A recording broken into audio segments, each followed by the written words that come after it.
Counting double-digit thousands.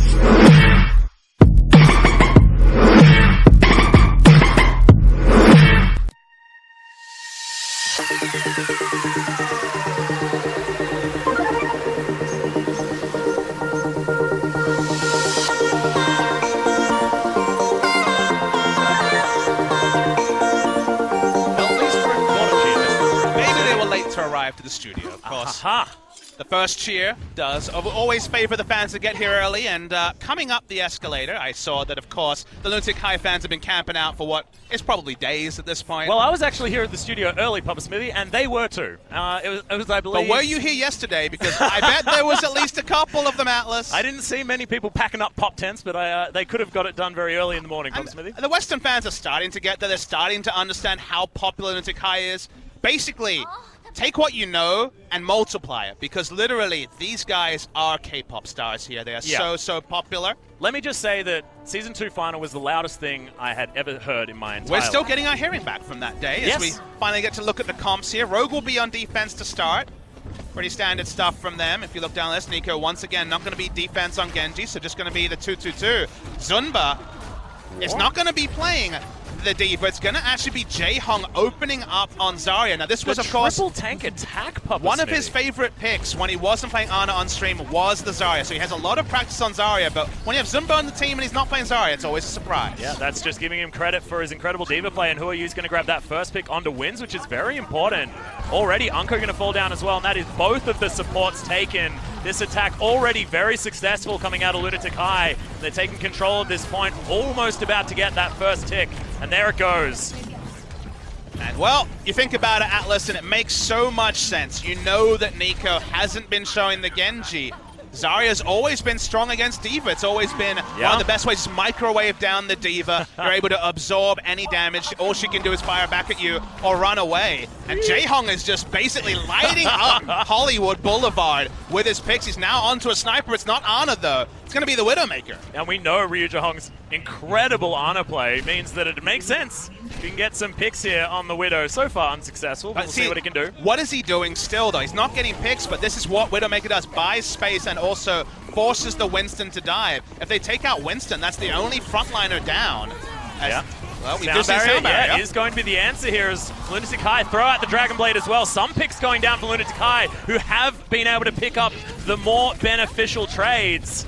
Eska still trying to poke around. AKM going down so low, but no capitalization completely on that pickoff as Eska, oh, there it is, pops back inside and says, there we are. Finally picks it off, and that is going to be soon going down as well. Eska, we've doubted his Tracer play in the past, but not anymore as he is going to fall. Nope. Jae-Hong taken out. As we saw Jae-Hong smiling, he's like, well, I just wanted to get some percentage time on Widowmaker. I want to get that stat I was talking about. He's like, why aren't these shots healing my my teammates? What's going on? Hey, where's my peel? My self-peel's not there. Where's my grenade? Zumba, I thought you were here on the roster to try and peel for me, man. What's going on? Well, I mean, Rogue are the ones that need to peel. They need to peel Lunatic High away from the cart because the cart is still pushing in all this madness. Well, there's going to be a double kill coming out for Eska here. Grabs on with the pulse bomb onto Unko. That is so important. Still just sneaking around. We've got the sound barrier coming in at all. Standing up there, and in fact, waiting out the attack visor. Yeah, just chilling out. Zumba there, hanging out with him. Ultimate comes down from Jae-Hong, just trying to scope out the rest of the teammates. No pun intended. Oh, there it is. That was a body shot. Nox already going down fairly low. There's another one. Wins. He's going to get sniped.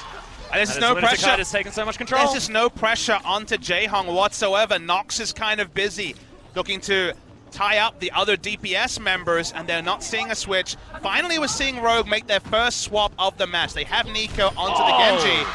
AKM taken out, just coming out of the door. Now Nico needs to shut down this Widowmaker. He's just going to jump down. Does get taken out by Unko. Some well-placed orbs are going to work it out, but that kill's going to get answered so quickly, and Lunatic High only lose the Widow and get 4. Well, success for the Widowmaker. First swap for Rogue, not enough. Felt like Nico needed to swap earlier, but of course was surprised by the Widowmaker, and there's only so much time you can make those swaps. The Widowmaker is going to be a thing of the past, just jumping onto the Zenyatta that has been his go-to pick, and this is really good time for Lunatic High as they're looking to full push Hollywood. Yeah.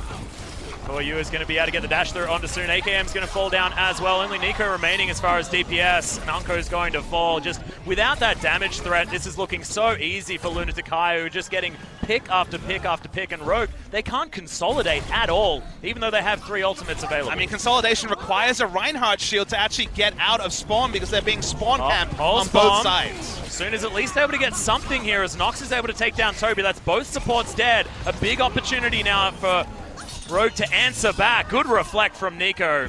Zaycam's going to Helix Rocket Zumba away from being alive. Yeah, they finally managed to actually get out of spawn, find an angle. Soon getting the pick onto the Zenyatta was the big start there. But Lunatic High, once they lost 2 members, what do? Didn't blow any ultimates, accepted their fates. Only Jaehong is short of there being 6 ultimates on the side of Lunatic High. And we were watching the spawn camping that whole time. The payload was pushing as you'd expect, and one more team fight. And this will be the cap from Lunatic High. Well, there goes the Pulse Bomb. Gets the stick as well. Esker silencing the doubters right now as Who gets a sound barrier. He's got the Dragon Blade. The answering Transcendence was there from Unko, but can they wait it out? They at least managed to negate that big knife from the Genji. Otherwise, it's not quite enough. Toby able to pick up a kill onto Unko, which is very, very important. Jaehong's going to be able to pick that one up onto Soon. So far, it's clean up as Lunatic High still looking in control. And that cart is going to once again get pushed forward. Nico gets himself onto the point, but gets pushed away. This is still just parking here. 0.69 meters. Oh, God, so incredibly close. But Rogue have at least saved it for the moment from that push. Lunatic High eventually just kill everyone. A sound barrier is there. Is it going to be enough? Jaehong says no as the Transcendence comes in just to make sure.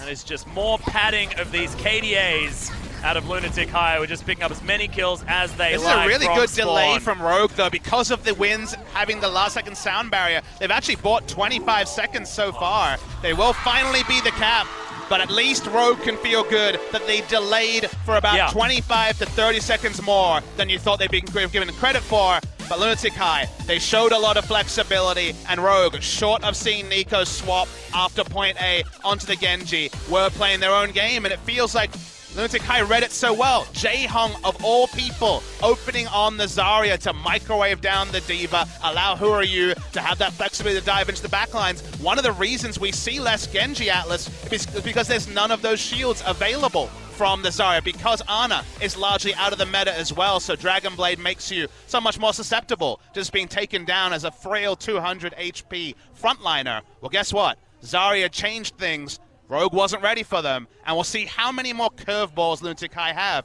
because we're still waiting for the first curveball from Rogue. Yeah, and actually, like, when you see defense on Hollywood, that is when there's opportunities for curveballs. And I mean, we're not going to talk about it just yet because, of course, teams troll us every single time on defense. I mean, all these heroes could come out. Yep, well, that's exactly right. But we're not going to talk about it because, I mean, I see the Tourbillon and my heart's immediately So let's talk about what we have seen. When we had Guido in the lineup, it was triple support. Yeah, and we really certainly good. see Who doing some sick flexing here because he's Genji. You know, he's a Genji Diva player, and for now, at least, he's on the Ana. Toby's first time off the Lucio. In previous seasons, he has played the Tourbillon, but it would be his first Tourbillon of this season. And this is the flexibility that Lunatic High are newly showing. This wasn't a core tendency of their play in the past. Let's see what they finally decide on, though, as we're coming through. All right, Toby back on the Lucio, so no seconds onto the Tourbillon. But Who Yeah, it is looking like it might just be that triple support with Who on the Ana. So this is predicting triple DPS, and the theory here is that if you can out-heal a discorded Tracer Genji dive onto one of your members, then you can hold the point with support ultimates. So they're going for the same strategy, even though Guido isn't in the lineup.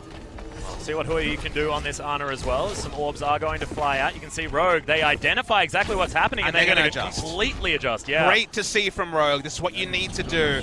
If you don't get that initial pick, you will get out-sustained. And now they're going for some more long-range hit scan as they're going to bring in McCree on Soon. So this is his first time off the Tracers. Yeah. Esko actually is picked off by Unko. So already a good start here for Rogue, who are trying their very best to get off to a good one, because Lunatic High capped that first point so incredibly quickly. Nico's able to pick up that kill onto Miro as well, so very good signs thus far. And look, this is what you get when you can adapt to what your opponent is doing. A question mark that we certainly had for Rogue.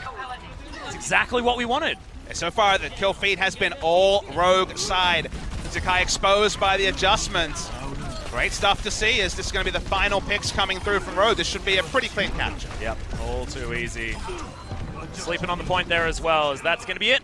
Lunatic Kai wiped out, and that first point going to be capped. And now Rogue fans can smile, because we've been waiting for a swap like this since the start of the tournament, since it became clear that just sticking with what was working, the triple DPS, would not be enough to find success in Apex. Very nice to see Rogue back away, understand that dive was not going to work against triple support, and they came in with something new. So big respect to Rogue. Great to see this play from them.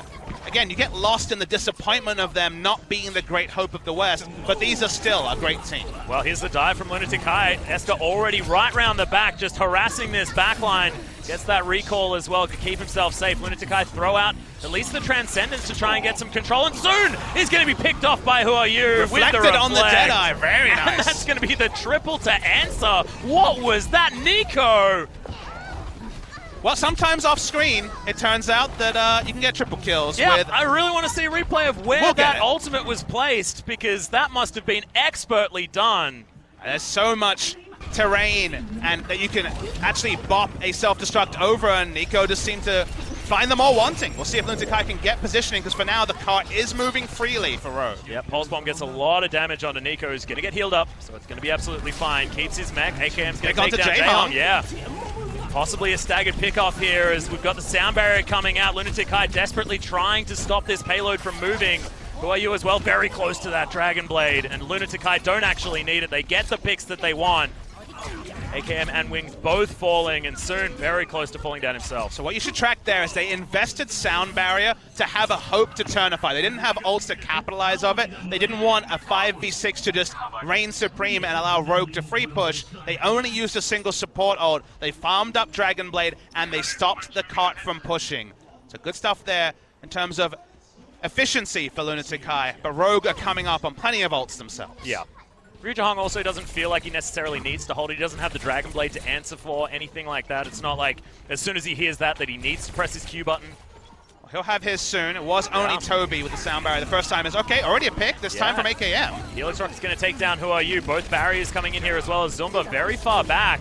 Just trying to stay on this payload, stop it from moving forward, but he is getting pressured. Should get D-Mech, but good heals come out. Transcendence there now as well, as J-Hong gets it at exactly the right time. The answer comes down from Unko, who's able to keep his team alive as well, and Esker's going to fall soon. Wins the Tracer battle, and Primal Rage flies out from both of the monkeys. Who's going to be able to take it, though? It's the Monkey of the West versus the Monkey of the East. And they're both just bouncing around this fight, but not able to find too much more. No one's really stabilizing on this payload here just before the first point. Seeing AKM come back to the fight, use the ult right at the end. Basically, Rogue investing everything. They cannot allow the cart to be stalled any longer. 6v5 for a moment, as Miro still hasn't come back to the fight. Nico did manage to take down Miro with that self-destruct, though, so that is very good news. Who Are You, without even investing the Dragon Blade, continues to get picks, and now the timer is working against Rogue. Single ult efficiency for Lunatic Kai has halted the cart from pushing multiple times, whereas it felt like Rogue needed multiple ults to ever get a stall of their own. And now suddenly, a minute 50 remaining. You got two good pushes at the most for Rogue, and they got nothing. No ult efficiency, no time for an eco push. It's going to have to be some clutch AKM headshots you have to feel. Oh, yeah. Well, J-Hong's going to be able to take down soon, so AKM, the only DPS remaining here, as Nox is able to take down Miro. This is a good sign for Rogue. Going 1-for-1 when you have nothing in the bank is pretty good. Yep. Good news. Thank you. Well, I was pretty confident with that one. Well, you see Rogue being very respectful. They're hanging back. They're trying to get ult. The reason why Lunatic Kai is denying silence, they don't want them to get any charge. Well, Transcendence is going to come in. There's a Dragon Blade as well from Who Are You. Hasn't been able to pick up anyone just yet. Good recall. Gets soon completely out of there, and that Dragon Blade was basically wasted. Yeah, exactly. Lunatic Kai. Completely wasted ult, and let's see if Rogue can turn it. They feel like this is the time. Well, there's the attack visor out from AKM. Has a sound barrier there to keep himself alive. Who Are You's going to be taken down as well as Toby. They're capitalizing on this one nicely. Good Helix Rockets gets a lot of damage in there, and Unko follows up beautifully. The triple kill for AKM in the end, and that's 5 for basically nothing on the side of Rogue, and they make it to the second point. Yeah, really clean stuff from Rogue, holding on to attack visor. They knew that defense matrix, actually there was just none left. All the juice had been wasted on the side of Lunatic High, and that meant full value from the tack visor. Now they're doing what Lunatic High was doing to them the previous time. They pushed way up. Finally, they send someone back to push up the payload. They got a bit too excited there. They were fantastic stagger kills, though. Rogue are going to get a lot of meterage out of this next push. But there's breathing points now. You see Soon has pulled back. AKM has pulled back. There still will be a formation, and remember, the cart was actually already around this corner before Rogue even got out of the base to compete. Yeah. And it's only 1:30 remaining as well. And look at that time bank on the side of Lunatic High, who still had 2 minutes and 15 left. Lunatic High throw down the sound barrier to try and answer this aggression out of Rogue.